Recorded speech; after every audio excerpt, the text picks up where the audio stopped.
Hello all, मेरा नाम आयुष कृष्णा है। अभी मेरी ट्रेनिंग चल रही है Indira Gandhi national forest academy में। आज हम सरलॉकिंग स्ट्रैटेजी सेशन में फॉरेस्ट सर्विस एग्जामिनेशन और सीएससी एग्जामिनेशन को देखेंगे। नमस्कार to all the aspiring officers and our viewers.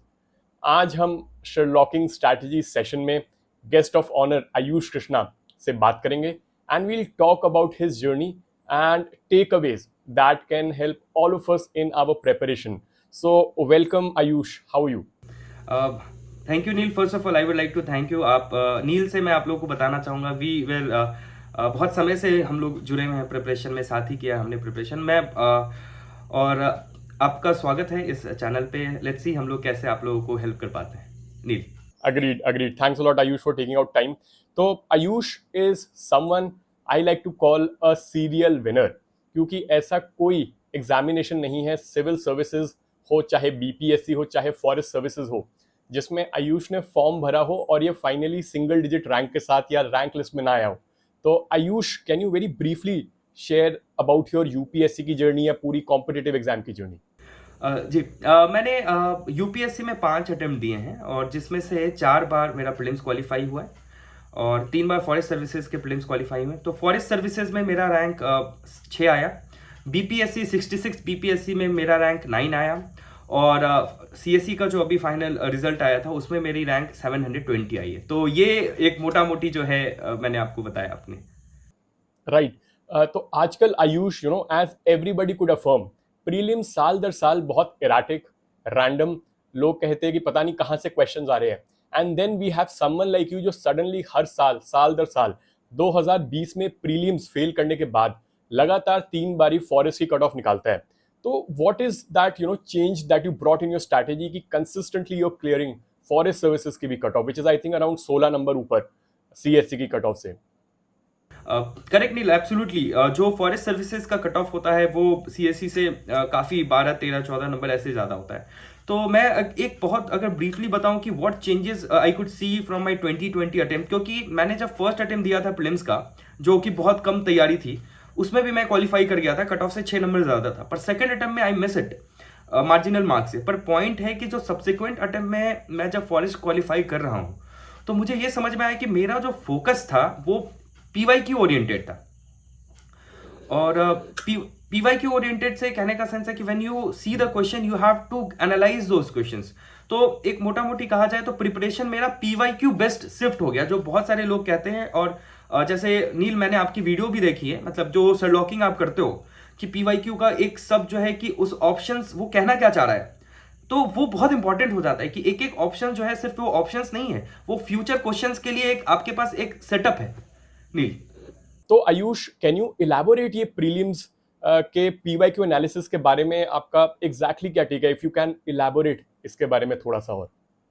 नील, ये तो प्रोसेस जो है हम दोनों ने साथ ही डेवलप किया था। मुझे याद है कि व्हेन वी आर जब हम प्रीलिम्स का कोई क्वेश्चन डिस्कस करते थे तो we used to take for example 10, 15, 20, 25 minutes तक भी एक क्वेश्चन डिस्कस हो रहा था। पॉइंट क्या था कि हम आंसर पे सिर्फ, हमारा टारगेट आंसर पे नहीं होता था कि आंसर क्या है। आंसर तो हम लोग बहुत पहले छोड़ देते थे कि हाँ आंसर तो ठीक है, आंसर मिल गया। पॉइंट है कि एक एक ऑप्शन में कि भाई इसको अगर नहीं आता, हर क्वेश्चन में ऐसा चलता था कि अगर नहीं आता तो इसको कैसे बनाते हैं, अगर नहीं बन सकता है तो इसको छोड़ने का अपॉर्चुनिटी डिस्कस कर सकते थे। क्या हम 50-50 वहां पे कर सकते हैं, एक ऑप्शन कट सकता है, मतलब varied options we use to discuss with the options. तो मेरे को लगता है ये जो प्रैक्टिस है ना, ये हमें हेल्प किया है आगे जो प्रीलिम्स में कैसे भी सवाल आए तो कहीं ना कहीं ये चीज जरूर हेल्प करता है मुझे। नील। अग्रीड। तो अगर मैं इसको इनकैप्सुलेट करके बिल्कुल सक्सेंटली बोलूं, तो according to Ayush, civil services की कट ऑफ से फॉरेस्ट सर्विसेज की कट ऑफ तक का फासला किसी एडिशनल कंटेंट से नहीं, प्रीवियस ईयर क्वेश्चन की एग्जॉस्टिव एनालिसिस से जाता है। Ayush, am I right in that assessment? Absolutely नहीं। वो एनालिसिस में क्या क्या होता है, आपने बहुत सारे टॉपिक्स आप कर लेते हो सीएससी से ही जो प्रीलिम्स में, और ताकि आप उसके एनालिसिस से नए क्वेश्चंस कर पाते हो जो कि मोर और लेस सेम टॉपिक्स पे ही बेस्ड होते हैं। अग्रीड। तो अब हमने बात समझ ली है कि चलो प्रीलिम्स की कट ऑफ तक कैसे आना है, चाहे वो सिविल सर्विसेज की कट ऑफ हो, चाहे वो फॉरेस्ट सर्विसेज की कट ऑफ हो। अगला चैलेंज प्रीलिम्स क्लियर करने के बाद फॉरेस्ट का, 2 सवाल एक एवरेज एस्पिरेंट के मन में आते हैं। पहला तो ज्यादातर लोगों के लिए 2 ऑप्शनल को प्रिपेयर करना एक हरक्यूलियन टास्क लगता है आयुष। तो डू यू थिंक कि इन 2 महीने के अंदर प्रीलिम्स के मतलब मेंस के बाद सिविल सर्विसेज के जो 2 महीने बचते हैं फॉरेस्ट के मेंस के लिए, क्या 2 ऑप्शनल के साथ तैयारी की जा सकती है या नहीं की जा सकती? What's your take on that?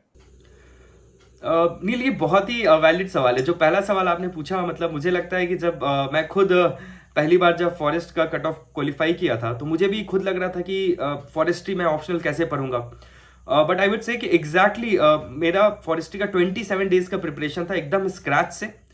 और मैं जब यहाँ एकेडमी में आया तो मैंने बहुत सारे अपने दोस्तों को देखा है जो कि दो दो ऑप्शनल स्क्रैच से स्टार्ट किए हैं, and they are with me in the academy.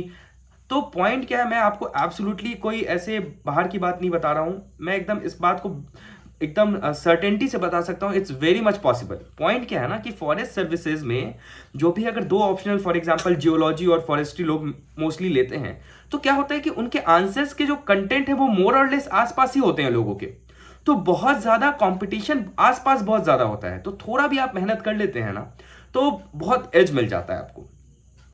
Agreed Ayush. तो can you quantify, you use a word कि थोड़ी सी भी अगर आप मेहनत कर लेते हैं तो आपको एक एज मिल जाता है। कैन यू ऑब्जेक्टिवली थोड़ा सा इसको एलैबोरेट कर सकते हो, मेहनत किस तरीके से दिखेगी ग्राउंड के ऊपर?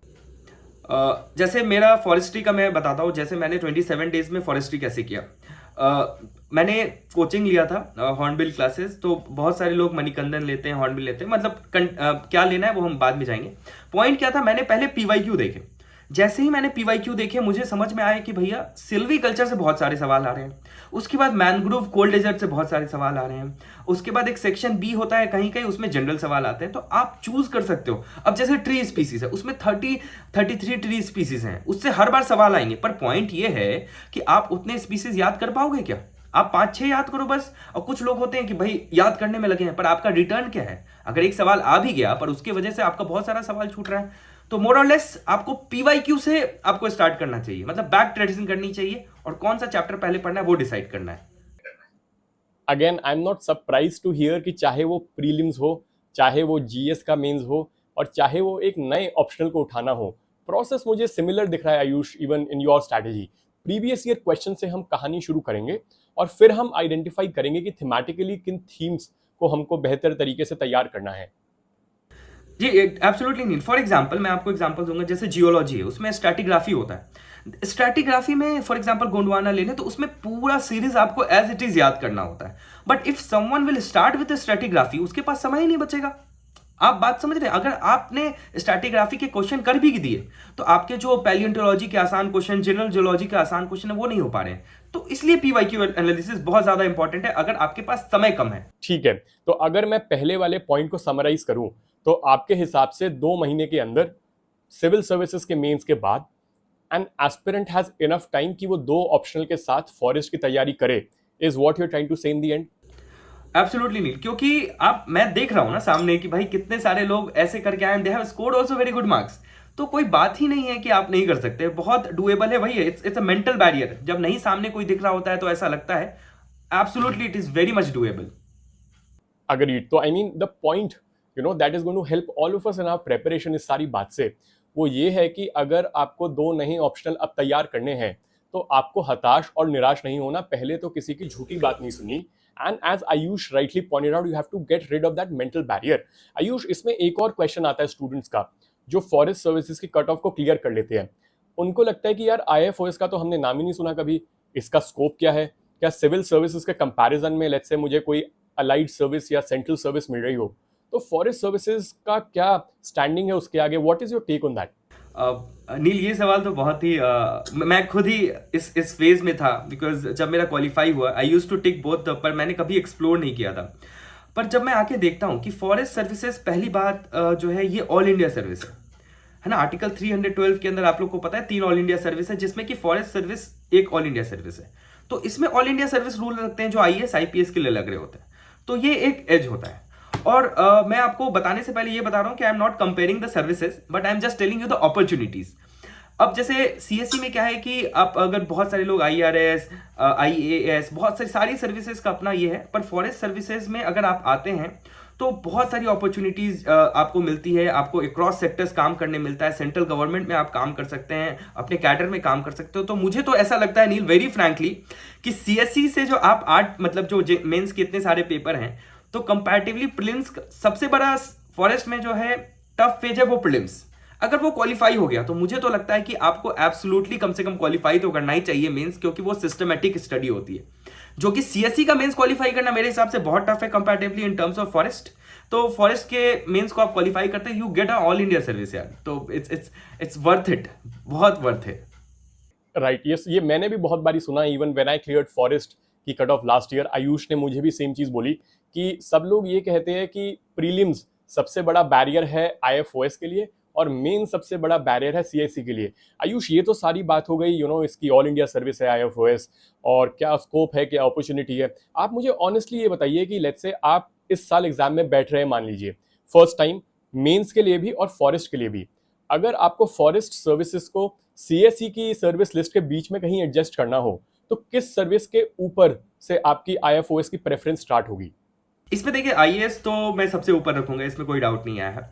उसके बाद जो और फॉरेन सर्विस जो है आपको भी पता है वो बहुत ही मतलब चॉइस पे हो जाता है, मतलब तो उसको मैं ऐसे साइड रखूंगा क्योंकि बहुत कम लोग होते हैं जो उनको रखते हैं। पर ये जो है आईपीएस और IFS, I would place them आसपास, मतलब कि मैं उन दोनों में कॉम्पीट कराने को ये कह सकता हूँ, मतलब कि चॉइस पे हो जाएगा। मैं ऐसा नहीं है कि फॉरेस्ट सर्विसेज को आईपीएस से नीचे रखूंगा, क्योंकि मेरे बैच में भी ऐसे लोग हैं जो आईपीएस सर्विस उनकी मिल रखी है फिर भी वो छोड़ के फॉरेस्ट सर्विसेज में आए। तो इट्स अ चॉइस ऑल्सो कि आपको वो प्रोफाइल चाहिए नहीं चाहिए, इसलिए फॉरेस्ट सर्विसेज को मैं आईएएस के नीचे प्लेस करना चाहूंगा। मतलब आई विल बी थिंकिंग कि अगर मेरे को आईपीएस मिल रहा है और फॉरेस्ट सर्विसेज मिल रहा है तो आई विल बी थिंकिंग कि यार बहुत सारी अपॉर्चुनिटी कि मैं किस में जाऊं, बट आईएएस ऊपर रहेगा, ये है मेरा रहेगा नील। Agreed, agreed. क्योंकि जब मैं भी इस एग्जामिनेशन के फेज में था, I was also very surprised to realise कि फॉरेस्ट सर्विसेज के बारे में बहुत ज़्यादा अवेयरनेस नहीं है। But in reality all India service होने के चक्कर में, अपॉर्चुनिटीज़ की अबंडेंस होने के चक्कर में, मेरे हिसाब से किसी भी अलाइड या सेंट्रल सर्विस के कंपैरिजन में फॉरेस्ट सर्विसेज का एक अलग रुतबा है। मैं भी इस बात से कंप्लीटली अग्री करता हूँ। थैंक्स अ लॉट आयुष इस पे अपना ऑनेस्ट ओपिनियन देने के लिए। आयुष, नेक्स्ट क्वेश्चन आता है अब आईएफओएस के मेंस की तैयारी करने के लिए। तो आपने पहले ये तो बता दिया कि चलो 2 ऑप्शनल के साथ तैयारी की जा सकती है। अब सवाल है कि तैयारी करनी कैसे है। सबसे पहले हम जीएस के बारे में बात करेंगे। सिविल सर्विसेज में भी जीएस का पेपर होता है और आईएफओएस में भी एक जीएस का पेपर है। तो दोनों में क्या फ़र्क है, क्या सिमिलैरिटी है, और आईएफओएस की जीएस की तैयारी के लिए क्या मुझे कुछ अलग करना है अगर मैंने सीएससी की तैयारी की हुई है तो? नील, मैं इस सवाल को 2-3 एस्पेक्ट्स में बताऊंगा। पहला तो जीएस में कितना समय देना चाहिए, जीएस के लिए कौन से कंटेंट पढ़ने चाहिए, और फाइनल जो है जीएस में क्वेश्चन जो है कौन कौन से क्वेश्चंस को ज़्यादा अच्छे से प्रिपेयर करना चाहिए। तो सबसे पहली बात मैं अपना बताता हूँ। मैंने जीएस जो है सिर्फ 2.5 डेज पढ़ा था, क्योंकि सीएससी से पहले पढ़ रखा हूँ। और कंटेंट है जीएस में, आपको अलग से कंटेंट की आवश्यकता ही नहीं है। आप पेपर देखिए, मैं वही फिर से स्टार्ट करूंगा। आप पीवाईक्यू देखिए। जीएस में क्या है, पॉलिटी भी आ रहा होगा, इकोनॉमिक्स भी आ रहा होगा, साइंस एंड टेक भी आ रहा होगा, तो सारी चीजें एक साथ आ रही होती हैं। तो आपके पास समय इतना कम होता है ना कि आप जीएस को अलग से नहीं प्रिपेयर कर सकते हो, है ना। एक भी ऑप्शन आपका नया है, then you have to give time. तो जीएस के लिए बहुत ज्यादा परेशान होने की आवश्यकता नहीं है मेरे नजर में। आपको पीवाईक्यू में साइंस के थीम अच्छे आएंगे। फॉर एग्जाम्पल, मुझे ऐसा लगता है नील की इस बार चंद्रयान जो है बहुत प्रोबेबल है, तो साइंस के थीम जो है वो कॉमन टॉपिक्स जो है आपको थोड़े अच्छे से प्रिपेयर करने होते हैं, क्योंकि उसमें थोड़ा सा अच्छा क्वेश्चन आ जाता है। बाद बाकी जीएस में आपको पॉलिटी में वही चीज फंडामेंटल राइट्स, डीपीएसपी, प्रीएम्बल, ये सब रिवाइज करके जाइए। और नॉर्मल सी चीजें हैं, आपको बहुत ज्यादा जीएस में प्रिपेयर नहीं करना है। ये मैं नील ऑनेस्ट ओपिनियन दिया, मैंने ऐसा नहीं बताया कि बहुत सारा पढ़ना है, ये मैंने किया था नील। आयुष, आंसर राइटिंग के ऊपर आपका क्या टेक है? क्या मुझे जनरल स्टडीज़ के पेपर के लिए आंसर राइटिंग करनी है फॉरेस्ट सर्विसेज के लिए, या जो लोग कहते हैं मुंह उठा के चले जाओ उससे काम बन जाएगा? अनिल, देखा जाए तो मैं भी यही कहूंगा, क्योंकि बात है आपके पास समय नहीं है। मतलब क्योंकि आप जीएस में लिख दोगे, पर अगर आप फॉरेस्ट्री या जियोलॉजी और एग्रीकल्चर इंजीनियरिंग या जो भी ऑप्शन है वो पढ़ के नहीं गए तो आप लिख भी नहीं पाओगे। तो considering the time, I would suggest कि आप पीवाईक्यू देख लो जीएस के, आपको मन है तो एक बार लिख लो। अगर आपने सीएससी का मेंस दे रखा है तो मोस्ट लाइकली आपको परेशानी नहीं होगी लिखने में। ये रहेगा मेरा नील इस पे टेक। अग्रीड। तो अब जीएस के बाद हम आते हैं नेक्स्ट कंपलसरी पेपर पे आईएफओएस में, वो है इंग्लिश का। तो आयुष, इंग्लिश के ऊपर आपका क्या टेक है? जैसे जीएस और इंग्लिश में मेरे को मार्क्स जो है 151 और 149 ऐसे आए थे, but Neel I think that you have a good forte on English, क्योंकि आपने इस बार one of the highest marks के आसपास लाया है। बट स्टिल आपने पूछा है तो आई विल गो अहेड।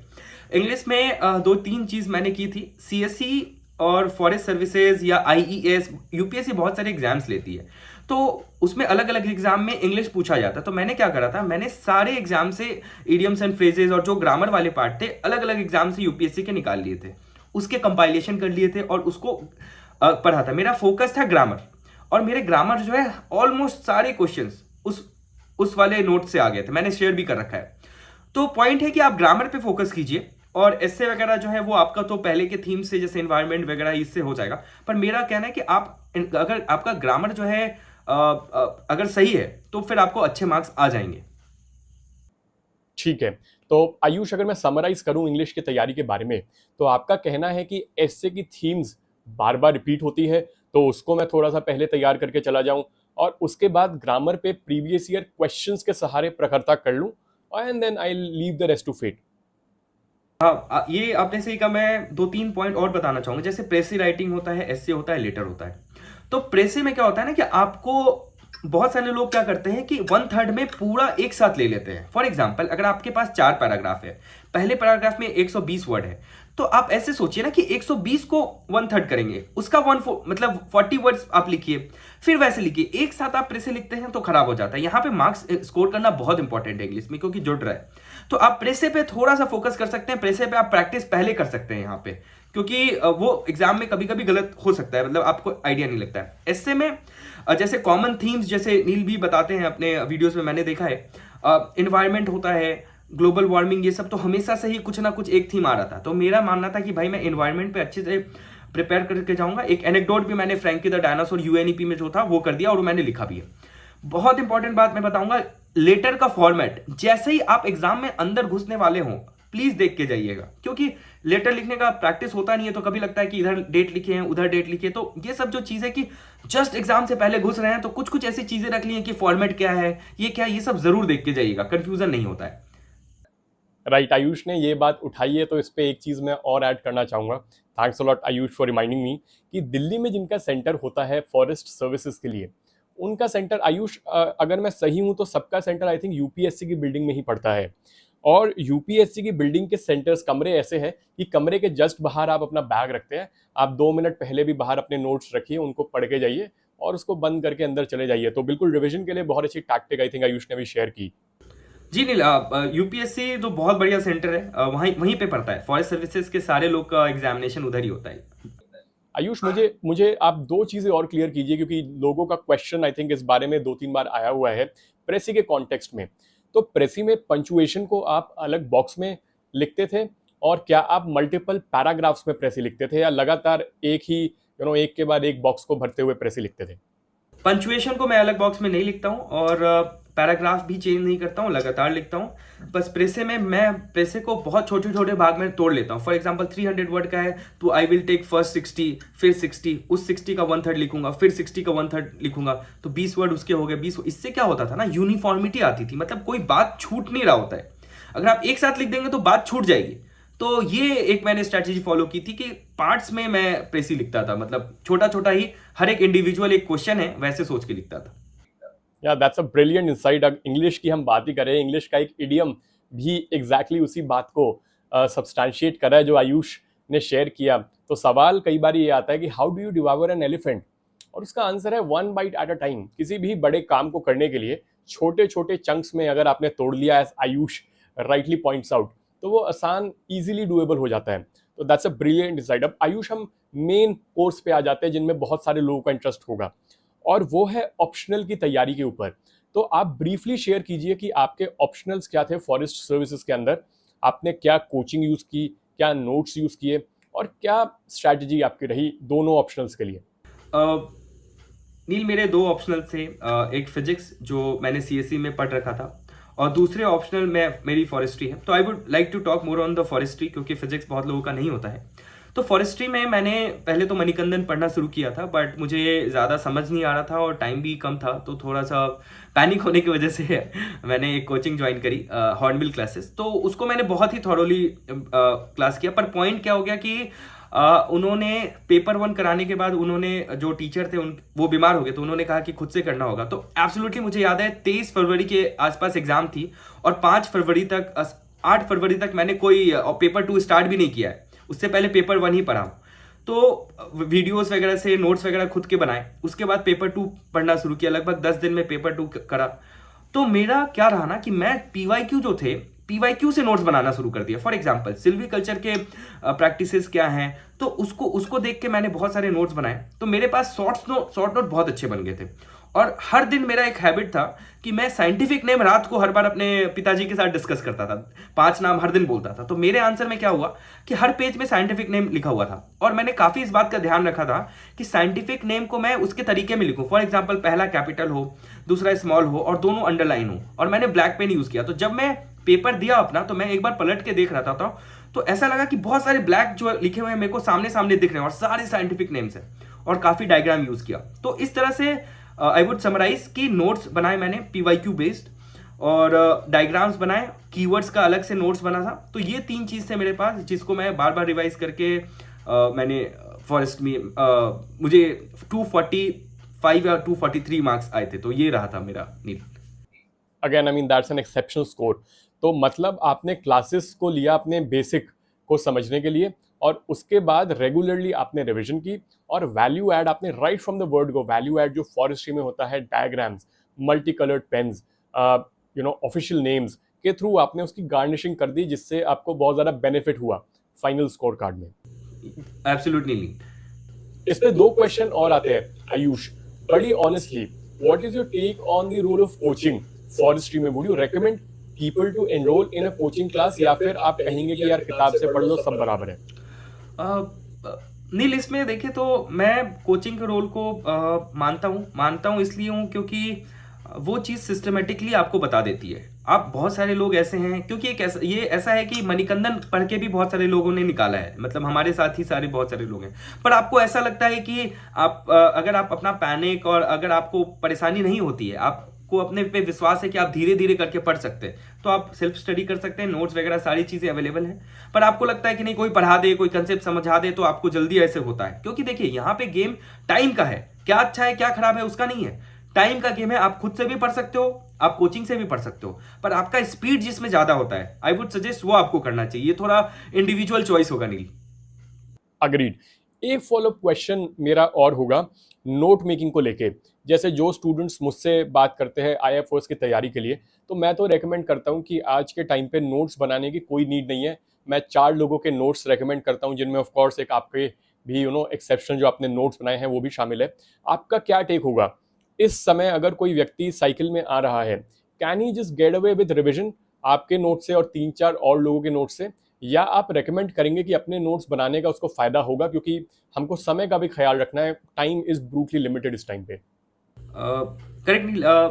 जैसे आप नील बहुत सारे स्टूडेंट्स इंटरेक्ट करते हैं, कभी कभी ऐसा होता है कि स्टूडेंट्स को, फॉर एग्जांपल मुझे दूसरे के नोट समझ नहीं आते, मतलब वो कितना भी अच्छा लिखा हो तो मुझे वो याद ही नहीं होगा, मतलब जब तक मैं अपने नोट्स नहीं बनाऊंगा वो मुझे याद ही नहीं होगा। तो एक ये है। पर अगर बहुत सारे ऐसे लोग हैं जो दूसरे के नोट्स पढ़ के कर लेते हैं, तो 2 चीज़ है। अगर आपको, पर मैं ये जरूर सजेस्ट करूंगा कि जो भी नोट्स आपको अच्छे लगते हैं उसके आप प्रिंट आउट निकाल के रखो। क्योंकि इससे क्या होगा ना कि जब आप, अगर आपका नोट मेकिंग, आप अगर मेरे कैटेगरी में आते हैं कि आपको अपना ही नोट से याद होता है, तो आप उसको रेफर करके नोट्स बना सकते हैं अपने, ठीक है। और दूसरे जो लोग हैं, अगर उनको दूसरे के नोट से याद हो जाता है, तो उनको उन पे ही वैल्यू एडिशन करना चाहिए। मतलब अगर, पर आपका वैल्यू एडिशन बहुत जरूरी है, क्योंकि जब तक आप उस पर वैल्यू एडिशन नहीं करेंगे वो फैमिलियर नहीं होगा। और तीसरी बात जो है कि नोट्स बनाना कैसे, अगर किसी को मन नहीं भी है, तो ये मैं सबके लिए रिकमेंड करूंगा, आप नोट्स बनाएं चाहे ना बनाएं, आप एक पेज कुछ सीट्स रखें थ्रू आउट योर प्रिपरेशन, जैसे कीवर्ड्स उस पर बस लिख दें, है ना। तो उस पे कीवर्ड्स का आपको जो जो कीवर्ड्स आ रहा है, जैसे सैंटलम एल्बम, या आपको कोई भी नया साइंटिफिक नेम का एक अलग पेज, जो भी आप साइंटिफिक नेम देखते जा रहा है, आपको लग रहा है, सिर्फ आप उस पर लिखते जाए, है ना। जैसे आपको स्ट्रेच कटिंग हो गई, जो भी है पंजाब टाइप हो गया, तो आप बस कीवर्ड लिखते जाए। तो जब तक आपका खत्म होगा ना, आपके पास एक अच्छा हैंडआउट बन जाएगा, वो आप जरूर कर सकते हैं on the value addition of the notes. तो 2 बातें मुझे यहाँ से समझ में आती है। पहली बात तो ये कि चाहे वो कोचिंग का सवाल हो कि कोचिंग लेनी है कि नहीं लेनी, चाहे वो नोट्स बनाने का सवाल हो कि नोट्स बनाने हैं या नहीं बनाने, कभी भी किसी चीज़ का one size fits all answer नहीं हो सकता है। It is all about context. बहुत बेहतर बात। दूसरी बात ये कि अगर आप किसी और के नोट्स को भी उधार लेके उनसे समझ रहे हैं, तो उनको अपनाने के लिए आपको थोड़ा बहुत उस पर वैल्यू ऐड करना पड़ेगा, ताकि आपका दिमाग जितना लिखता है उतना बेहतर रजिस्टर करता है। मैं right Ayush in that assessment? Absolutely नहीं, क्योंकि क्या है, उनके नोट्स में वो अपने अंडरस्टैंडिंग से बना रखे होंगे। अब आप, बात है क्या, मैं लास्ट मोमेंट की बात कर रहा हूं, जब आप एग्जामिनेशन हॉल में घुस रहे होंगे और आपके पास 20 मिनट होगा और आधा घंटा होगा। आप ये नहीं सोच सकते हैं कि आपने जो पहले साइंटिफिक नेम याद रखा है सब याद होगा। आप जो लास्ट मोमेंट पे पढ़ोगे वही सब चीजें अंदर जाएगी, और आपके नोट्स में अगर आपकी हैंडराइटिंग कहीं ना कहीं दिखते रहेगी, एनोटेटेड होगा, तो एब्जॉर्व अच्छा होगा। तो ये इंपॉर्टेंट है Neel. That's a great value add Ayush. Ayush, अब हम बात कर लेते हैं थोड़ी सी फिजिक्स के बारे में भी, क्योंकि फिजिक्स के बारे में कम लोग तो है, लेकिन गाइडेंस उससे भी ज्यादा कम है। तो आपका क्या टेक रहा है फिजिक्स के बारे में? नील, हम फिजिक्स तो हम लोग के बहुत क्लोज रहा है, we use to prepare together नील।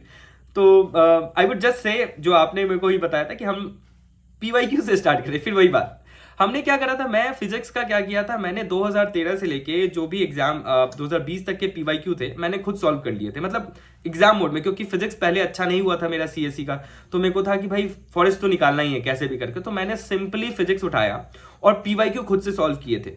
और पीवाईक्यू आप सॉल्व करेंगे ना, फिजिक्स में थोड़ा सा टफ, कभी कभी कोई क्वेश्चन टफ होता है, पर उसमें स्कोर करना आसान हो जाता है, आप देखेंगे। तो मेरा तो बस पीवाईक्यू ही था और कुछ भी नहीं किया मैंने फिजिक्स में, एब्सोल्युटली। जो on the top of CSC के जो भी पढ़ाई है उसके अलावा मैं बता रहा हूँ, सिर्फ और सिर्फ पीवाईक्यू 2013 से लेके 20 तक के लगभग मैंने मतलब खुद से सॉल्व किए थे।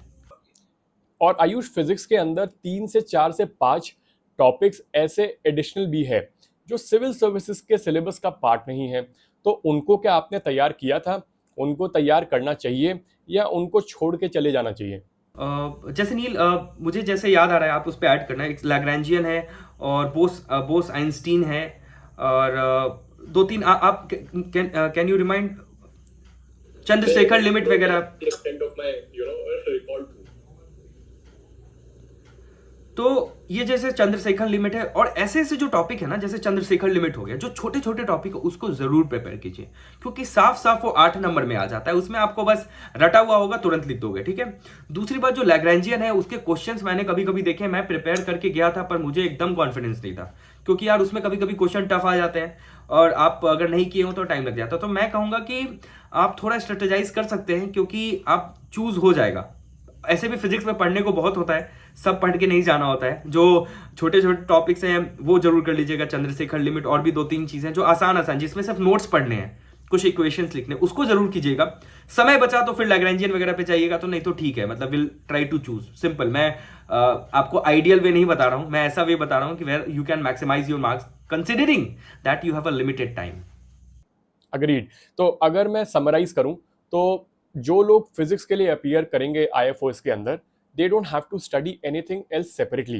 3-4-5 टॉपिक्स हैं जो कंपलसरी क्वेश्चंस में बार बार आ रहे हैं। आई थिंक कोर्नू स्पाइरल होगा, बोस आइंस्टाइन कॉन्डेंसेट होगा, ये लैग्रैंजियन होगा, और इन टॉपिक्स को थोड़ा रिवाइज कर जाओ और फोकस करो प्रीवियस ईयर क्वेश्चंस पे, प्रीवियस ईयर क्वेश्चंस पे और प्रीवियस ईयर क्वेश्चंस पे, and that will take you to places.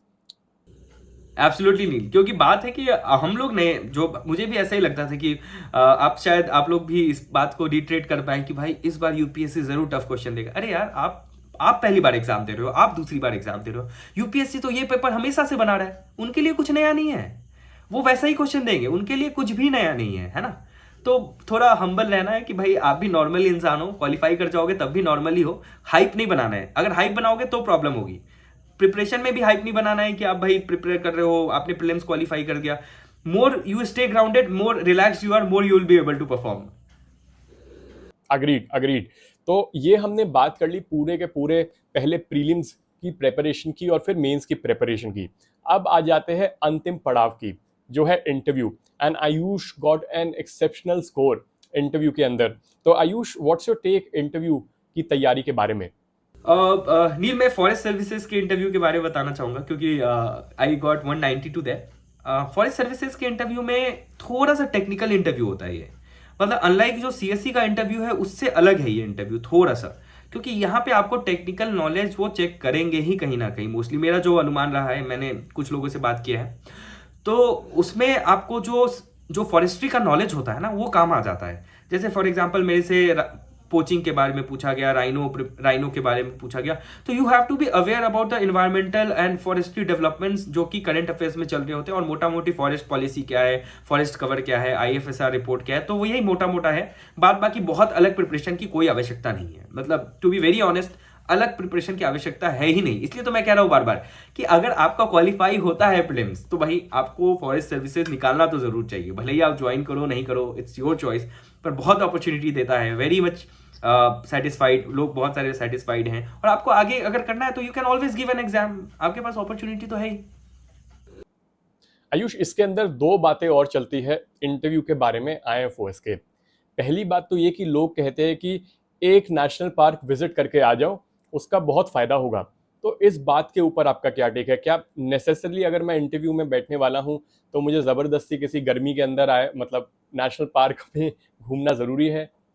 जैसे नील, अपने एक और बात बताऊंगा, और भी लोग कहते हैं कि हॉबीज में जो है ऐसी हॉबी बनाओ जो इन्वायरमेंटल फ्रेंडली हो। बहुत सारे लोग प्लॉगिंग कर देंगे, बर्ड वॉचिंग कर देंगे। बर्ड वॉचिंग इज अ जो हॉबी लिख देते हैं ना, और जिनको नहीं आइडिया होता है वो उनका इंटरव्यू खराब किया है मुझे। Bird watching is a very deep subject आपको, तो मैं वही कह रहा हूं ऐसा कुछ भी नहीं है। अगर आपके पास टाइम है, आपको अगर सफिशियंट टाइम है, क्योंकि देखिए आप अगर आपने कहा नेशनल पार्क आप घूमे हैं तो it will go into the details. Obviously you I am welcoming you, पर अगर जबरदस्ती नहीं घूमना है कि भाई एकदम कम समय है कैसे भी जा, क्योंकि आप जब जैसे ही जबरदस्ती किए you will not be able to see जो नेचुरली आप देखते हैं। आपका दिमाग क्या रहेगा, अच्छा यहाँ पे गेट पे देख लेते हैं क्या नाम है, यहाँ पे कौन सा रास्ता जा रहा है वो देख लेते हैं, तो फिर वो जो नेचुरल क्वेश्चंस होंगे ना वो नहीं आ पाएंगे। पर आप एक नेचुरल गए, आप जैसे काजीरंगा में गया था तो मैं पूरे रिलैक्स माइंड से गया था कि हाँ ठीक है, थोड़ा विजिलेंट था, तो उसमें आप you will be able to better answer the question. अगर आप जा सकते हैं, समय है तो जाइए, आपको कोई डिसएडवांटेज नहीं है अगर आपके पास समय नहीं है, ठीक है। तो ये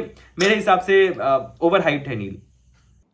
थैंक्स लॉट आयुष, क्योंकि ये झूठी भ्रांतियां मतलब सिविल सर्विसेज के एग्जाम के लिए ही नहीं, IFOS में भी चलती रहती है। और मैं भी स्टूडेंट्स को यही बताता हूँ कि कोई भी झूठ का पुलिंदा हमको नहीं बनाना है, अपने ऑथेंटिक सेल्फ के साथ हमको आगे बढ़ते जाना है। मैं इसमें एक चीज़ और ऐड करूँगा जो कि मैंने बहुत भारी गलती की और जिसका भुगतान मुझे 4 नंबर से छूट के करना पड़ा, और वो ये है कि इंटरव्यू के दौरान you don't have to be too honest कि मेरा इंटरेस्ट सिविल सर्विसेज में है। जैसे ही आपने ये बात दर्शा दी, चाहे वो सच होती है सबके लिए, लगभग आई थिंक आयुष सबके लिए यही सच होता है कि लोग सिविल सर्विसेज के लिए आते हैं, बाद में फॉरेस्ट के बारे में पता लगता है, लेकिन इंटरव्यू में आपको बिल्कुल नहीं दिखाना, वरना उनको एक परसेप्शन बन जाती है कि हम इसको सेलेक्ट क्यों करें, और बाद में सेलेक्ट होने के बाद ये सीट खराब कर देगा, एट्रिशन हो जाएगा। तो आई थिंक उसका बहुत ज़्यादा एक भुगतान आपको भुगतना पड़ सकता है if you make that mistake. हाँ नील, मैं इस बात में एक ऐड ऑन करना चाहूंगा। पॉइंट क्या है ना कि जब आप इंटरव्यू के लिए फॉरेस्ट सर्विस के लिए जा रहे हैं तो you should be a person जो उनको दिखना चाहिए कि इसको वाइल्ड लाइफ, फॉरेस्ट्री, ये सब में इंटरेस्ट है। वो बहुत जरूरी है यार। आप समझो ना, इंटरव्यू ले ही क्यों रहा है, इंटरव्यू का पर्पस क्या है कि भाई दिस कैंडिडेट ही और she is fit for this job और नॉट। और फिट कैसे, अगर उसका मिनिमम चीज क्या होता है किसी भी चीज के लिए फिट होने का, इंटरेस्ट। तो आपको इंटरेस्ट दिखाना पड़ेगा कि भाई आपका इंटरेस्ट है, नहीं है कोई बात नहीं, वो उनको भी पता है। पर पॉइंट ये है कि इवन फॉर एग्जांपल ऐसा कहते हैं ना कि इंटरव्यू में लोग फ्रैंक हो भी जाए तो आपको फ्रैंक नहीं होना है। वो इसलिए फ्रैंक नहीं हो रहा है, वो आपको टेस्ट कर रहा है कि भाई मैं फ्रैंक हो रहा हूं तो वो भी फ्रैंक हो जा रहा है क्या। You have to be very formal, you have to be very respectful. तो वही बात यहां भी चलती है कि आपको जो भी लगे मन में, पर आपको कहीं ना कहीं फॉरेस्ट सर्विसेज के प्रति, वाइल्ड लाइफ के प्रति, फॉरेस्ट्री के प्रति आपका इंटरेस्ट जो है दिखाना बहुत जरूरी है। Exceptional Ayush finally you clear 2021 वाला एग्जाम, और उसके बाद you are also undergoing training Indira Gandhi academy के अंदर। तो students are also very interested कि क्या जिंदगी बदलती है ऑल इंडिया सर्विस में आने के बाद, ट्रेनिंग के अंदर क्या होता है, कैसा एक्सपीरियंस रहता है। तो if you share that with the audience, I think it is going to tremendously add value to their lives. Neel, मैं एकदम फ्रैंक बताऊंगा because I don't want to, क्योंकि आपके साथ हो तो मैं जो भी मुझे लग रहा है मैं वैसे बताता हूँ, ठीक है। IGNF Indira Gandhi national forest academy में मैं जब आया तो क्या है कि यहाँ पे आपको बहुत सारी नई अपॉर्चुनिटीज मिलती है। आपका जो, अगर आपको मन में ऐसा लग रहा है कि भाई आपने 4 साल से या 3 साल से या जो भी है कि आप कहीं घूमने नहीं गए, कहीं नहीं गए, तो मैं आपको बताता हूँ यहाँ आने के बाद यू विल बी टायर्ड। आपको इतना ज्यादा घुमाया जाएगा, मतलब ऑल इंडिया, अभी जैसे मैं टूर पे आया हूँ 25 दिन, वेस्टर्न इंडिया, लद्दाख, सब कुछ दिखाया जाएगा। 1 साल में मैं जितना घुमा हूँ उतना मैंने अपने जीवन में नहीं घुमा। आई एम टेलिंग, और हो सकता है शायद मैं अपने आने वाले जीवन में भी ना घूमूं जितना मैं घूम, और इतने रिच एक्सपीरियंस होते हैं ट्रेनिंग के। फॉर एग्जांपल आपके पूरे India, waste India, south India बहुत ज़्यादा एक्सटेंसिव और बहुत अच्छी अच्छी जगह रह जाता है। और जो जहाँ तक बात है चेंज ऑफ लाइफ की, तो आपको एक सेंस ऑफ सिक्योरिटी होता है। फॉर एग्जाम्पल अगर आप एग्जाम भी देना चाहते हैं आगे, तो आपको एक सेंस ऑफ सिक्योरिटी होता है, आपका कॉन्फिडेंस लेवल अलग होता है, आप परेशान नहीं हो रहे होते हैं, तो इफिशियंसी मेरे हिसाब से कहीं ना कहीं बढ़ जाती है। और दूसरा ये भी है कि लोग रिलैक्स हो जाते हैं, ये भी मैं बताऊंगा। It's totally depends upon you, क्योंकि यहाँ इतना सारा नया नया चीज होता है ना कि आप हो सकता है अपने आप को कंट्रोल नहीं कर, हमेशा पार्टी वगैरह होती रहेगी, हर बार फील्ड विजिट होता रहेगा, तो बहुत ही रिच एक्सपीरियंस है, मैं तो नील कहूंगा, और आपको सीखने को बहुत ज्यादा मिलता है। तो मैं बस ये कह रहा हूं कि आपका जो भी मेहनत आप अभी कर रहे हो वर्थ इट है इस एग्जाम के लिए, मतलब एब्सोल्युटली वर्थ इट है, आपका कुछ भी नहीं छूट रहा है। बहुत बढ़िया। तो overall you would encourage other aspirants to also explore and prepare for this examination is what you're trying to say in a way. Yes Neel, क्योंकि सब कुछ मिल रहा है यार इधर, सब कुछ। That is great, Ayush. Ayush, thanks a lot. आपने आज इतना समय निकाला for the entire aspirant community. अगर जाने से पहले आपको एक या दो parting advice देनी हो पूरे ecosystem के लिए, let's say as an elder brother या फिर as a senior, तो what would that be? नील, मैं जब इस प्रोसेस में आया था तो मुझे बहुत सारे क्वालिफाइड लोग भी लिखे, और वैसे भी लोग दिखे कि जो जिनका स्कूलिंग वगैरह अच्छा नहीं हो रखा है, कॉलेज अच्छा नहीं हो रखा है। मैं बस ये कहना चाहूँगा कि यूपीएससी एग्जाम जो है ना, एक बहुत बड़ा लेवलर है। आईआईटी एग्जाम के लिए मैं नहीं बोलूँगा, शायद नीट एग्जाम के लिए मैं ये ना बोल पाऊँ, पर क्योंकि वहाँ पे बहुत ज़्यादा एक नैक होता है, इंटेलेक्ट होता है कि उस लेवल से है तभी आप टॉप 100 में आ पाओगे। पर यूपीएससी एग्जाम एक ऐसा एग्जाम है कि आप कौन से कॉलेज से आ रहे हो, आपका बैकग्राउंड क्या रखा है, ये बहुत ज़्यादा मेहनत डिमांड करता है। अगर आप मेहनत करने को तैयार हो then you will be able to qualify. और दूसरी बात, मेरे को गाइडेंस का बहुत ज़्यादा रोल लगता है नील, क्योंकि हमने ही देखा नील कि व्हेन वी आर प्रिपेयरिंग तो हम कितनी बार सोर्सेज चेंज कर रहे होते थे, क्योंकि हमें बताने वाला कोई वैसा नहीं था, और शायद हमने एक्सप्लोर भी नहीं किया हो, ये भी हो सकता है। तो हमने जैसे साथ में हम लोग पढ़े हैं, तो साथ साथ मिलकर, तो मैं कह रहा हूँ कि गाइडेंस जो है बहुत इंपॉर्टेंट है नील। और मैंने आपके वीडियोस रेगुलरली देखता हूँ नील, तो आप जो बता रहे हो लोगों को, फॉर एग्जांपल और भी मार्केट में चीज़ें हैं, पर वो शायद कहीं ना कहीं एक होता है ना पैकेजिंग करके बताते हैं, मतलब आइडियल वे बनने की बात बताते हैं। और मुझे अच्छा लगता है कि आप जो है एकदम साफ बताते हो जो है, तो मेरे को लगता है गाइडेंस बहुत ज़रूरी है। और तीसरी बात, फैमिली सपोर्ट अगर हो, बहुत ज़्यादा इंपॉर्टेंट है यार वो। अगर कॉन्फिडेंस, फैमिली सपोर्ट, यही सब जो चीज़ें हैं आपको हेल्प करती हैं। और लास्ट में मैं एक चीज़ बताऊंगा कि आप इस प्रोसेस में हड़बड़ाना नहीं है, मतलब कि हो सकता है आपके दोस्त का पहले अटेम्प्ट में हो गया, मतलब अगर आप बहुत हड़बड़ा रहे हो कि भाई मेरा पहले ही निकल जाए, मेरा इस बार में ही निकालूंगा, थोड़ा सा कर्मयोगी बनना पड़ता है। मतलब कि आपको अगर डिटैचमेंट जो है ना, थोड़ा सा डिटैच हो, तभी आप अच्छे से प्रिपेयर कर पाओगे। क्योंकि प्रीलिम्स में मैक्सिमम स्टूडेंट्स क्या करते हैं, वो बहुत पढ़े होते हैं, पर प्रीलिम्स में जाके क्या होता है नील, एक एस्पेक्ट हमने मिस कर दिया शायद, पैनिक सबसे बड़ा दुश्मन है। वो प्रीलिम्स में जाते हैं पैनिक, और पैनिक क्यों हो रहा है, उनको लग रहा है मेरे को इस बार तो निकालना ही है जैसे। तो थोड़ा सा काम एंड कंपोज रहो, आप भी नॉर्मल इंसान हो, एग्जाम निकाल लोगे तब भी नॉर्मल ही इंसान रहोगे, कोई बहुत ज्यादा अलग चीज नहीं कर रहे हो, तो ऐसी चीजें आसान हो जाती है करने में नील। अगर तो मुझे ऐसा लग रहा है कि इस 35-40 मिनट के डिस्कशन के बाद आयुष कृष्णा के 5 साल के सारे सक्सेस मंत्रा को निचोड़ दिया गया है इस सेशन में।